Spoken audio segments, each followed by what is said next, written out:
If you're one of those people, I hate to break your bubble, but more than 50% of your population consists of women.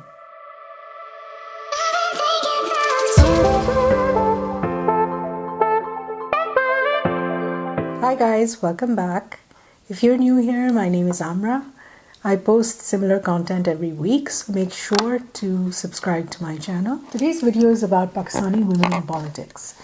Now, before I start, I just want to say that I am surprised at this primitive thinking and this terrible attitude which makes people ask this question over and over again. Why do we need more women in politics? Why do we even need women in politics? If you're one of those people, I hate to break your bubble, but more than 50% of your population consists of women. If that's not good enough for you, then let me try to convince you with some information. Why is it so important to empower women?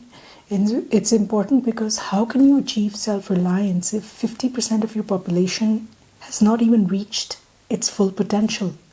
You can never succeed that way. We need to make better laws for women. We need to give them property rights. We need to make sure that they have access to justice. They have decision-making powers at home as well as at the workplace and in the government and policy making, in the legislatures, and that they have equal wages. I mean, actually that's a problem world over, that women still don't get the same amount of money that men get for the same work and the same educational background, which is really pathetic, but it's still happening.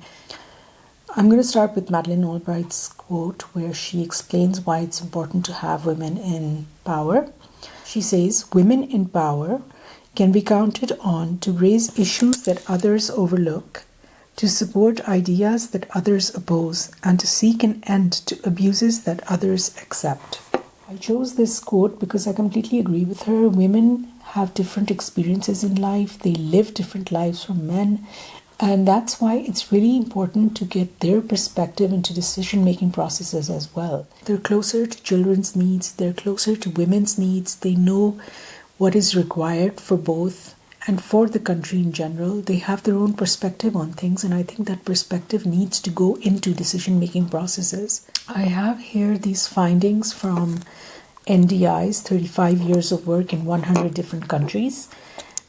And they have come up with some findings about why it is beneficial for society to have women in power. They say women tend to work across party lines, be highly responsive to constituent concerns, help secure lasting peace, encourage citizen confidence and democracy through their own participation, and prioritize health, education, and other key development indicators. Political participation is a process, and I have a definition which explains all the areas which fall under political participation: freedom to speak out, assemble and associate, take part in public affairs, opportunity to register as a candidate and campaign, be elected and hold office at all levels of government. I'm sorry if I'm going a little fast for you, but you can always pause the screen and read the slide. Okay, then let's look at some prerequisites for women's political participation in Pakistan. Number one is constitutional rights. The Constitution has given women complete rights to vote as well as contest elections and to be a part of the whole political process. So there's no problem with the Constitution, but the supporting laws are not really so strong or are not being implemented properly, and that is something that needs a lot of work. Then we also need an enabling social environment, and I think that the media plays a role and the political parties play a huge role in creating that sort of an environment for women to take part in politics. There are some areas in Pakistan where women are still not allowed to vote, or some remote areas where the decision-making bodies will decide that they don't want women to vote for whatever different reasons, which we will go into in detail in a future video.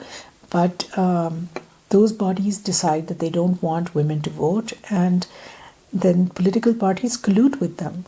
And that is just unacceptable, but it's happening. Now let's look at some obstacles and challenges for women's political participation. I have come up with 3 categories. I'm sure that some of you can come up with more, and if so, please, you know what to do, share with us in the comments below. The ones I've come up with are structural obstacles, institutional, and cultural obstacles. So let's look at structural obstacles first.